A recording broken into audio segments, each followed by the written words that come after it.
Good afternoon everyone, welcome back to Whisky Wednesdays. We've got our live video just starting up. Perfect, we're in, we're going. Alright, good to see everyone today on this cold and wintry Melbourne day. It's one of the days where it's actually warmer in Port Arthur. It's currently 18 degrees down there, while in Melbourne it's 9 and raining. So today what we're going to be doing is we're going to be making wintry cocktails. So that's my little intro. Before everyone gets in, we're just going to wait another 10 seconds, wait for some more people to get in. I'll introduce myself, introduce what drinks we're going to make today. A bit more hearty, nice and warm drinks, so really excited. And then we've got a fan favourite segment at the end today. So 2 really nice drinks and one questionable drink. So I think before we start, my name's Samuel Accardi. I'm the brand ambassador for McHenry Distillery, Tasmania. Welcome again to Whisky Wednesdays. And I think it's time for our first cocktail of the day. This one I'm going to give it a little bit of history before I start making it. So first up, we're going to make a hot toddy. And what is a hot toddy? Well, basically, it's a warm cocktail. And what it is, it's got quite a... The history isn't really set in stone. What it needs to be a liqueur, a sugary mixer, whether that be honey or sugar syrup, hot water, tea, cider. You can even make it with some wine some days, sort of make it more of a mulled. And then what happens is, basically you put it into a cup. The most famous recipe is whiskey, honey, lemon juice, I forgot to say lemon juice, and water. So before I keep rambling, we're going to make a nice warm drink to start us off on this cool Melbourne afternoon. So first up, we're going to make this in the glass. I've got my nice little glass, nice and clear for everyone. And first up, what we're going to do is we're going to put our whiskey in there. So today we're using barrel 19. Spent 4 years of its life in a bourbon barrel, so a maker's mark. Then what we did is we finished that in a port cask. So this one was a pairer, so an Australian, Australian fortified wine. And we'll actually talk about that more when we get to the PX later on. So I've got my nice new jigger today. And what we're going to do is we're going to put 50 ml of whiskey in here. So quite a boozy cocktail, but it does evaporate off a little bit. So yeah. I really like my new cocktail gear, so that's going to be on the show in the next couple of weeks. Now, so that's our whiskey. Before I mix it, I'm going to have a little bit of a taste. Give you a little bit of a, not even tasting that, so just enjoy it. Lovely. It's going to work really well because it's got that sweetness coming through from our port cask and from our bourbon barrel. I really like the Maker's Mark cask because they leave a really beautiful sweet note. Alright, next up, nice and simple this, we're going to add in 25 millilitres of lemon juice, which I've just pre-prepared earlier, Jamie Oliver style. Pour that in. Then what we're going to do is 2 teaspoons of honey. So get your honey. This is actually a really lovely drink. Alrighty. So we're just going to pour this in there. I'm going to get one heaped one so I don't have to double dip. Lovely. So that's our honey in there. And then what you're going to do is top that up with hot water. This is super simple. So I've got my nice hot water here. And we're nearly done. Now what we're going to do, stir in the honey. So yeah, you want to get all the honey dissolved. Nice and simple. Can see some questions coming in, so I'd like to say a big thank you to Jackie, the Whiskey Girl Collection. She recommended this cocktail for today, so this one's for you, Jackie. And yeah, it's a great little, it's a great winter's drink. Beautiful. And then what we're going to do is we're going to put a couple of little cloves in. So I'm going to put 2 in, my mum said to do, or else they get a bit too strong. So shout out to our live studio audience today. Hello, Mum. Good to see you. Hi. All right. So 2 cloves we're going to put in there. Then what we're going to do is we're going to put a cinnamon stick in there too. And because why not, we're going to put a little wheel of orange in there too, just to get some of those citrus notes. Nice little dehydrated orange. This is going to rehydrate in the hot water and going to become quite nice. Going to give it one quick little stir. Lovely. And we're going to have a drink, and I'll get to the comments, and then we'll move on to our second drink. Oh, this looks delightful. Yum. Yum, yum, yum. That is just perfect for a day like this. Just clears up your sinuses straight away. This is just, it sort of takes me back to drinking mulled wine in Europe, and it warms you right up. It's just a beautiful wintry drink. We're going to do a whole episode on mulled cider, mulled wine, use the slow and the dancing, but today I thought let's do a hot toddy with some whiskey.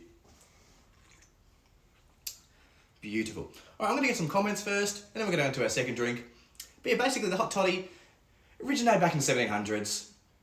It's not too sure where the name came from. The name's really up for debate, but two schools of thought was Hot Toddy sort of came about when the British were actually travelling to India back and forward. When they got the spices, they brought them back and they put it with their whiskey or whatever liqueur or even rum. You can make a Hot Toddy with rum. So that's how they sort of used that. Or back in 1781, the poet Alan Ramsay, he was up in the Todian Springs. So they're a mountain range. So basically, yeah, that's my history lesson for the day. So yeah, really cool to see. All right, we'll get some comment. Good to see Calvin from the Elysian Whiskey Bar. They've got some great little sample packs out at the moment, so go grab some. I've nearly finished all mine. Good to see Tom. A. Cooper says, great for a cold. Yes, definitely. It's a great little trick. I'm not going to say it cures any things that are going on at the moment, but it will make you feel great on a cold day. It's just a nice little hot drink. So yeah, good to see Calvin. Good to see Mount Troy. Good to see Mark, Groovy Distiller. Good to see Tom. John from Whisky and Sound. He said, agreed to Jackie, yeah, Hot Toddy. Got lots of people in. Stephanie says, wow, how have I never heard of a Hot Toddy? Sounds good if you're sick too. Yeah, sort of. It's medicinal, the old wives' tale. So back in Scotland, all my Scottish friends used to say, oh, this is what their grandparents used to give them. Yeah, good to see Steph. Yes, Jackie, thank you for this. So perfect for today's weather. So this goes to a shout out for you. John from Whisky and Sound says, we have these daily, our secret. What whiskey are you using in it today? Because I saw you were having Lefroy for breakfast, so that would be pretty cool. Good to see Dad and his whiskey. Good to see Ali. Good to see Brad's whiskey. Good to see Dev. Good to see, we've got lots of people in today, which is really cool. Whiskey Father. Good to see everyone. Didge, High Spirits Distillery. Joseph. Got lots. All the names here, so really cool to see. Yeah, Calvin's in the house. Good to see Joe and Andrew. Hope you're all well. That's enough of me blubbering on. I think I'm going to have one more sip, and then I'm going to get on to probably the one I'm most excited to make today. So that's beautiful. The cloves, I wouldn't put more than 2 cloves because already you can see the infusion starting to happen. I'm going to put this one over here. Next up, we're going to make a requested one. This goes out to my friend Sam. And every week that I've been doing this, she says, can you make an espresso martini? And Whisky Wednesdays, we don't take ourselves too seriously here. So that's what we're going to do today. Yeah, good to see Damo as well. Alrighty, let's make a whiskey espresso martini using Mr. Black and Pedro Ximenez. Before I get into it, what is PX? Well, PX is probably my favourite drink ever. It's basically liquid raisins and chocolate and caramel. And all my friends who know me know that, well, that's why there's not much left in the bottle. So PX, well, Pedro Ximenez are a type of grapes. They're a type of white grapes and then they get dried out in the sun. They basically become sultanas and raisins. And yeah, from there you beget Pedro Ximenez, which is a fortified wine. So then the fortification process happens. We'll talk about that on another day because I don't want to bore everyone and then we just want to make cocktails. So yeah, basically it comes from Jerez in Spain, or Pedro Ximenez is the correct pronunciation with the accent. But yeah, basically it's a type of grape that then gets fortified into what it is today, which is the wine. Good to see the Gin Queen, good to see Caroline, hope you're well. Really keen for your stream with Trish tomorrow with the cheese pairings. I think that's going to be a good little watch. So that's enough of me talking. Let's get into the cocktail. So get our shaker, got your martini glass, and then this is nice and simple. What we're going to do today is we're going to use 20 ml of whiskey. I love that sound. Brand new bottle today. So yeah, 20 ml of whiskey. That's a bit more than 20, but it's okay. So yeah, 20 ml of whiskey. And then what we're going to do is 25 ml of Pedro Ximenez. I've sort of made this recipe up because I really like sweet cocktails. So this might be a little bit sweeter, but that's why at the end you don't need to add the sugar syrup in. So yeah, 25 ml of PX. This is brilliant over ice cream. Just, lovely. I'm going to have to get a new bottle of this. So yes, 25 ml of that. Because it's Whisky Wednesdays, we're just going to add a splash more. So that's probably just another 5 ml.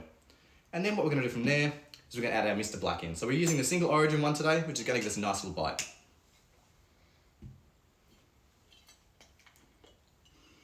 Beautiful. We sort of tossed up using, do we use Kahlua or do we use the Mr. Black? And we thought because the Pedro Ximenez is a little bit sweeter, so once again, we're using actually 20 ml for this one. So we sort of thought, do we want to use Mr. Black or do we want to use Kahlua?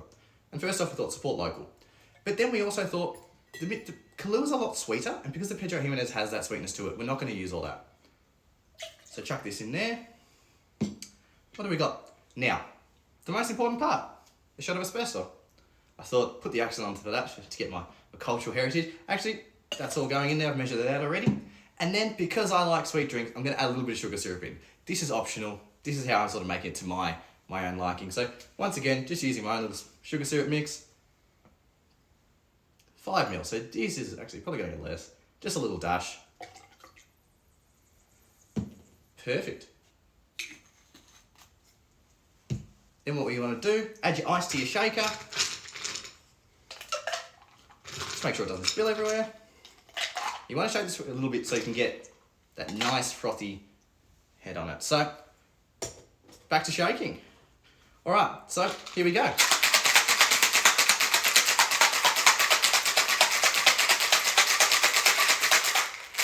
So this one I want a little bit more, just so I get it nice and frosty so we can get that nice appearance. Done. Double strain this because the ice is going to be all crushed up. Ah, lovely. Stephanie asked how much coffee was in there. So I used 30 ml. So 1 shot of coffee, so I'd measure that out beforehand. And then, yeah, get our strainer. And then we're just going to put this into our martini glass. You put your martini glass in the fridge beforehand. And what we're now going to see is that colour start to develop. So I'm not going to drink this one just yet. Perfect. So yeah, as you can see, it's going to have a gradient. I may have shook this along, but it's got that nice layer of foam already. To garnish, you could put coffee beans on there, but today I don't really have any. Also, sometimes I like to drink espresso martinis quite quickly, and the coffee beans get in the way. So this one, actually, I can see in the video, that's a nice little, it's nice and creamy. I think that's enough for me talking. So this is my Pedro Ximenez Whiskey Mr. Black Espresso Martini. So cheers, guys. Yeah, that's good. It's better than one I made last night. Made a couple last night and the recipe wasn't up to where I was happy with. This one's really good. For a cold Melbourne day, it actually still works really well. It's probably the best things in Melbourne. Coffee, alcohol, and socialising with you guys. So yeah, Rhiannon says, hello Arvo cocktails. Definitely, yes. I can see Calvin commenting. Once this is all over, I will be definitely back in the bar having those Milo martinis because they're probably one of my favourite cocktails in Melbourne. So, yeah, good to see everyone. Good people are liking this one so far. So yeah, definitely ask any whiskey related questions today. We're not going to really talk a lot about the whiskey today. We're sort of making cocktails. Keep it nice and relaxed. And then, well, yeah, we'll do some more in-depth discussions on next Wednesday, I think. Sunday's going to be a fun episode as well. This one gets better and better because as the cinnamon, the orange and the cloves start to interact with the hot water. I used bourbon in it yesterday as a trial, but I actually think this works really well because you've got those beautiful flavours coming from the whiskey. So I think probably for hot toddies, try it with many different whiskies. With a smoky whiskey, it's going to be really cool. An Irish whiskey is probably going to be a lot lighter. Bourbon, I used Woodford yesterday, so just standard Woodford Reserve. That was a little bit sweeter. But yeah, really try out anything. Calvin says, damn, I need one of those right now. I'm actually really impressed. My cocktail game stepped up in the last couple of weeks, so yeah, this is good. I think I can see Mum eyeing these off, so we'll definitely have to get some shared around. But what I really like, I'm going to get a bit nerdy here. From a mouthfeel perspective, like it's super creamy. And because you've got the Mr. Black in there, it gives it that nice little bite, but then the PX rounds it out super well. And I think that's the beauty of PX. Another way you could do this would be an affogato style. So just have a big dollop of nice vanilla ice cream in there. That would be incredible. Good to see Adelaide Hills Distillery. Jackie saying looks delish. Yeah. Jackie says, hi Mum. Yes, Mum's in the background. Adelaide Hills, go check them out. All right, let's get to our third and final cocktail of the day. We've had some really, really nice ones so far. And now we're sort of getting to the stage where we're getting back to whiskey and Coke section. So today, by popular demand, it's back. So what we're going to do is get our nice rocks glass. Sort of fill that up with some ice. My nice ice molds are in the mail at the moment, so I think by Sunday we should have some nice spheres and that. Today we're not doing a cast strength Cokey. We're just doing a normal one. Adelaide Hills, good to see you. Alrighty, we're going to put in 30 ml of whiskey. Nice and simple. Actually, I'm going to do 15 ml of whiskey because these are pretty boozy and I don't want to waste everything up. So yeah, just a half shot for this one. We'll just make it a little, yeah. So 15 ml in there. So yeah, we're making a half serve today. And now today, we haven't got regular Coke. We've got vanilla Coke because I saw that at Coles and thought, why not? This is probably one of my favourite things I do on these live streams because I try to keep myself serious, but sometimes I'm mixing really nice whiskey and Coke.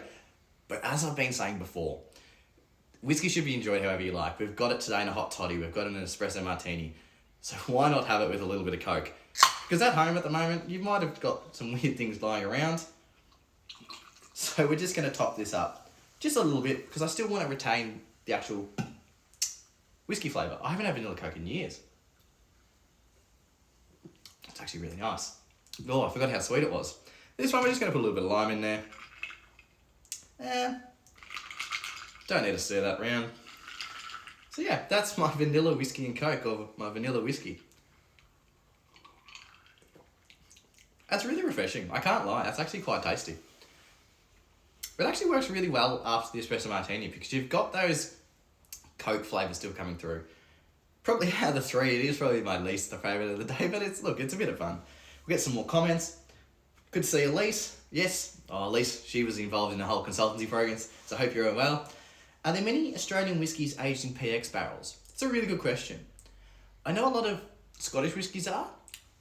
We don't have any aging in PX barrels at the moment. We do have them in sherry and port and a pair of barrels, but PX exclusively, no, we don't. I think there are quite a few Australian distilleries. I think Hobart Whiskey might have done one off the top of my head. I'm sure Starwood's probably got a couple. They did their port cask, and I reckon that probably would suit their flavour characteristics, having those red wine ones and then putting the PX. It's really interesting. Sometimes I drink whiskey aged in Oloroso casks that actually taste more like PX than a PX cask whiskey. You look at Glendronach. I think Glendronach, Ben Riach, I think they're probably, after being to the tastings the last couple of years and listening to Linus and Seamus, they're probably the two distilleries worldwide who I think are doing the most in PX. I think even Angel's Envy have done one. I'm not too sure about that, but I'd love to see an Australian whiskey, or our whiskey, sort of aged in a PX barrel, but we'll see what happens. At the moment, we're doing the bourbon barrels, and then we're doing the brandy barrel. So that's probably our thing, but I'll definitely give a ring to the bills and see if we can have that. All right, we're going to get some questions now. All right, from Joseph, we've got... Actually, first up, we've got Rhiannon, the best product ever. Is that Coke or the whiskey? All right, so Joseph's got a question. Hey, Mr. Whiskey, what's the difference between whiskey and bourbon? It's a really good question. Basically, all right, go a little bit nerdy now. I don't have any scotch on me. So basically, whiskey is the umbrella term, and then it's broken up into different categories. And it's pretty much based on where they are located in the world. So we'll start with Scotland. So that's single malt Scotch whiskey. So for whiskey to be made in Scotland, it's called Scotch. Anywhere else, it can't be called Scotch. And then when you get to this is a very quick episode. We'll do a full one on this, and then when you get to America produces bourbon. They produce Tennessee whiskey. They produce rye, and they produce American single malt as well. So it's got to do with the process of how you make it. For bourbon to be called bourbon, I think it needs to go into a virgin American oak. So a cask that has never held any liquid before that. In Scotland, what normally you do is use first fill barrels that have held bourbon before and other different things. You can't use tequila barrels to age whiskey in Scotland. I think they're changing the laws. But in Australia, predominantly what we do is we're probably making a more Scottish style whiskey. So it's not Scotch, but we're sort of basing it on that. However, you look at the people from Tiger Snake, even 23rd Distillery, they're sort of making a more bourbon. Archie Rose, they're rye. So there's different kinds of things. It's a very big subject. But yeah, sort of like that sort of Irish whiskey. And also the biggest difference is American whiskey mostly, and Irish whiskey is spelt with an E, and in Scotland they're just spelt with a Y. That's probably the simplest way. I could talk about this all day, and I think what we're going to do next week probably is a great question to lead into, is we'll do a whole episode of just intro to whiskey. And actually what I'm going to do is I'm going to get some of my friends on. So we're going to have a live stream together, and I'm going to run people who I know are starting to get into whiskey and sort of show them what different whiskies are, run them through a bit of a tasting, and so a bit of a masterclass for everyone here too. So that's sort of my summary. So yeah, this is sort of, I really like that. John says, Overeem and Hobart whiskey is in PX barrels. Yes. Good to see Corey. Hope you and Maddie are well. Good to see Mark. What is the honey product behind you? This is a honey vodka. Would go really well in the espresso martini as well. So this is the honey vodka we produce for Parliament House. So what this is, I've talked about this a little bit before, is basically we get a pure vodka, then what we do, we distill that with honey that's actually made in the grounds from Parliament House. So one of our collaborations with the Federation Gin, our Summer Gin, which is the Courtyard Gin, and our Parliamentarians Gin, which is our classic gin. So yeah, this is a nice little product. We're going to do a whole episode on vodka, and I'm going to talk about this and our pure vodka, which is named after the Point Pure location down in Port Arthur. So yeah, thanks for that question. Put that back there. Vanilla Coke, yes, vanilla Coke's actually really nice. I might get back to this, I'll move these out of the way. But that's sort of my, not the most concise summary, but it's a really big topic. And then when you think about Jack Daniels isn't bourbon, it's actually Tennessee whiskey because it gets charcoal filtered, and that's just different. Then you look at Canadian whiskey where it's using rye, and then we've got the whole debate of E150, which is caramel colouring. So this is what it is. That's the colouring that comes out of the barrel. Bourbon is the same, but in Scotland sometimes they put in caramel colouring to get consistency. So there's a lot to discuss here, and I'm very lucky over the years to go to so many bars and go to so many tastings to actually understand and learn, but it's quite a big, there's a lot going on. And then all the New World whiskies when you look at India and Australia and New Zealand and Taiwan. So there's a big question about what's the difference between whiskey and bourbon and Scotch. But yeah, we'll cover that all next week. Martinez, good to see you again from Colombia. Hope you're all well over there. Podtigles from Brisbane, good to see you everyone. Cherry and me. Dad and his whiskey says hello. Good to see Becca List Whiskey. Sounds like a top idea about the Whiskey Masterclass. I reckon we might have to get you on here, John, to talk about, either blood knock or peated Irish whiskies from a certain distillery. I think, yeah, over the next few weeks, we'll be getting some of my friends on to sort of discuss, and other people in the Tassie and Australian whiskey industry, bartenders, to sort of discuss and go through, change it up a little bit too. So definitely we're going to do that. Elise says, try get your hands on some peach Coke. Ooh, that's a cool idea. I'm going to go order some, and that's going to be our Coke of the week next week. So, ooh, that sounds really good. Vanilla Coke's really nice. As it gets colder and colder, you probably lose a little bit of the whiskey. But so far in our Coke rankings, I'm going to put vanilla Coke over normal Coke. We're going to have some Pepsi as well, some Pepsi Max, some Diet. I've got a full list that people have sent me of different Cokes to use. John, definitely, all right, we'll get you on. All right, Martinez asks, what do you think is the effect of using peat when drying the malt? Peat when drying the malt? Oh, that's a good question. So basically what happens back in the day, they need to dry the malt when you're having that malting process. And peat's basically the step before coal. So it's this black matter that comes from the ground, and it's made up of all the excess, whatever's in the ground. So dirt, animals, heather, depending on where you are. And what they did was they used to dry the malt by lighting a peat fire in a kiln, which is a big sort of oven sort of thing. And what that does is the smoke from there infuses into the whiskey and helps the malting process. That's a quick summary of it. And what that then does is give the malt a peated flavour.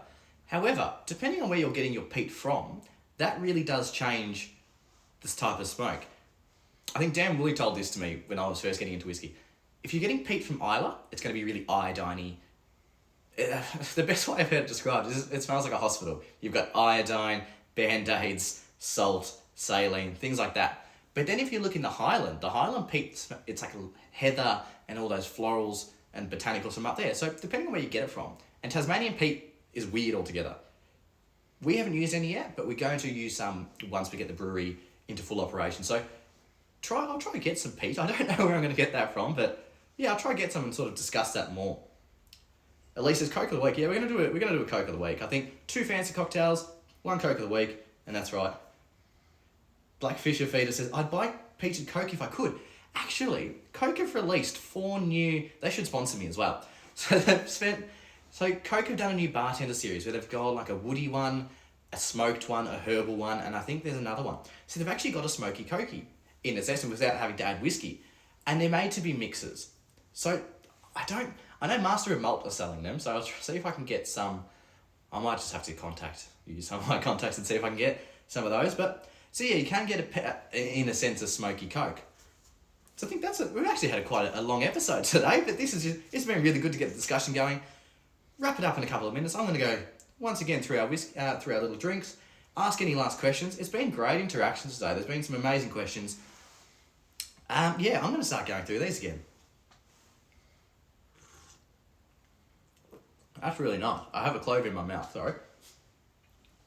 Yum. But yeah, the cloves are good. Because I'm not drinking this as quickly, I'd probably want to take them out a little bit now. But that's really yum. The honey reacts super well. I love that I put the orange in there because that really does bring a citrus hit to it. Beautiful.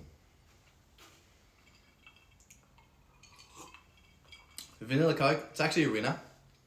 On a cold Melbourne day, it actually works really well. Whisky Collection says, lol, I love this. Yeah, this has been a really enjoyable one today. I love Whisky Wednesdays, a bit less serious than our Sunday sessions.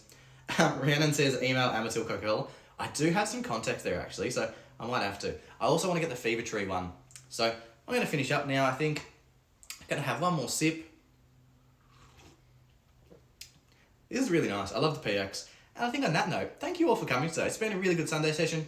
Join us again, Whisky Wednesday, sorry. Join us on Sunday for a really special Sunday sessions. We're going Star Wars. May the 4th is on Monday, so we're going to do Star Wars cocktails. We're doing 4 drinks, 4 different lightsaber colours. Super nerdy. It's going to be a lot of fun. So join us then. Thank you all for coming and have a lovely afternoon. And I'll take this one with me. So thanks guys. See ya.